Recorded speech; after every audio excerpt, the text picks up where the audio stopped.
This government provides protection to farmers for a huge range of risks, from moisture deficiency to waterfowl issues, from margin enhancement benefits to crop revenue risks, from income stabilization to damage from pests, hail, and disease.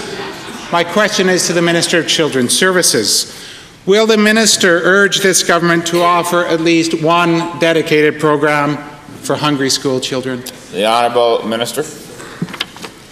Thank you, Mr. Speaker. We've heard a lot in the last couple of weeks about reports coming forward on child poverty, and I would like to tell the House that the good news is much of it focuses, with respect to my ministry, on programs that offer quality, affordable, accessible childcare, early intervention and effective child protection, and I think we've seen great strides in moving forward in all three of those areas. Right. The Honourable Leader. Mr. Speaker, the Minister of Aboriginal Affairs in a debate in this Assembly said, quote, "It's important to continue cultivating a culture where people take responsibility for some of life's needs, particularly when it comes to children," end quote. Then he voted against a program dedicated to feed hungry school children in Alberta. Many hungry children in Alberta are Aboriginal, so do the Minister of Aboriginal Affairs. If it's important to cultivate a culture where people take responsibility for life's needs, why does that policy apply to hungry children, but not to government members who are farmers? Yeah, Honourable Minister. Mr. Speaker, it's a very unfair comparison that the Honourable Member is just trying to make right now to suffice some sort of a political point. I really take some objection to using a situation that some families face for political gain, such as is being done here today. That's really unfortunate. Let me say this, though. We have built some incredibly wonderful relationships with the Aboriginal community and with all Alberta community because of some very sound, common sense and reasonable policies of this government. In debate on child poverty on April 17, 2008, the President of the Treasury Board reflected on his own life experience and said that poverty was, quote, "an educational learning experience for some." He also voted against a motion to fund school hunger programs, but this minister managed to collect over $150,000 in subsidies from this government from 01 to 04 on top of his salary. To the President of the Treasury Board, why the double standard? Speaker, there is a standard that we should be held to in this House that should have no exceptions, and it's one of honour. I am required by the rules in here to address him as an honourable member. Today, I can't do that. And there was a point of order there as well. That would be dealt with at the conclusion. To the Minister of Municipal Affairs, hunger and poverty are issues for municipality. This minister received over $588,000 in ag subsidies since getting elected, only a small portion covered by premiums. And that comes on top of his salary as MLA and cabinet ministers. In the same spirit with which this government helps farmers through tough times, will this minister advocate in cabinet for a dedicated program to help hungry school children through tough times? The Honourable Minister. Mr. Speaker, speaking for the Government of Municipal Affairs, I would like to take that brilliant question under advisement and have him get back to him. The Treasurer said in this Assembly in 2006 that, quote, "if you teach a child about good nutrition, it may be of greater advantage than actually providing them with food," end quote. She then voted against a program to feed hungry school children.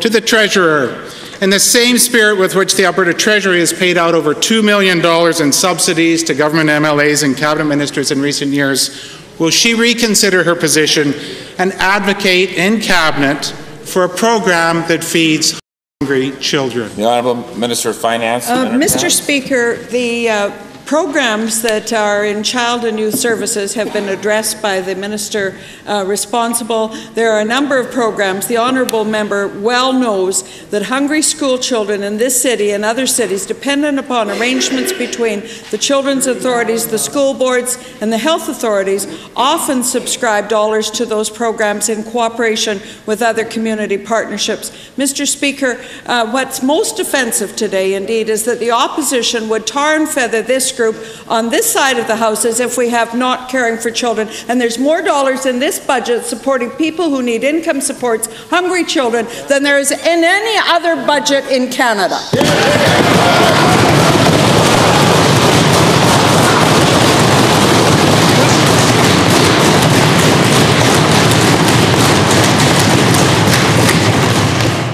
not true. Mr. Speaker, the former member from Drumheller-Stettler received over $487,000 in payments from 01 to 07. The current member from Littlebow received $139,000 in the same period. The member from Rocky Mountain House, $382,000, and the list goes on. To the Premier, in the next budget, Mr. Premier, will you support a program to feed hungry Alberta school children who are at risk of hunger through no fault of their own? The Honourable Premier. Mr. Speaker, as our Treasurer said, we have a number of programs supporting families and children in this province. Well, one thing, just for the record, and whoever may be watching the incorrect, inaccurate information provided by the leader of the Liberal Party, it shows how much this person does not know about agriculture. Completely. Because the amount, just listen, just listen, take a deep breath, relax. For the dollars that he must have spent a lot of the time, I think, with his researchers adding from one year to another, the dollars that went to individual members from a number of programs that agriculture has. But in every case, Mr. Speaker, those dollars go to those farmers who have lost much, much more in production, either to loss of the crop or to substantially a big, huge drop in farm commodity prices. So that's covering just a portion of the losses. Exactly. Thank you, Mr. Speaker. Again, to the Premier. Today and tomorrow and yesterday, thousands of kids in Alberta went to school hungry through no fault of their own, alone among provinces. This government will not provide any funding to dedicated school nutrition programs. In the next budget, Mr. Premier, will you advocate for a program to provide food to kids who are in school and hungry through no fault of their own? The Honourable Premier. It's not be effective. Still, and I've given him the opportunity to correct the information that he presented in this House. That shows he's just, I don't know what it is about the individual, but he'll pick on a certain group of Albertans. Yesterday, it was a completely different group. It was people that we appointed to the health board. Today, it's the farmers in the province of Alberta. Tomorrow, probably, I don't know who he's going to select, but it's a negativity day in and day out. Man, oh man, how can you have a good heart being so negative day in and day out, and yet try to do some good for all Albertans?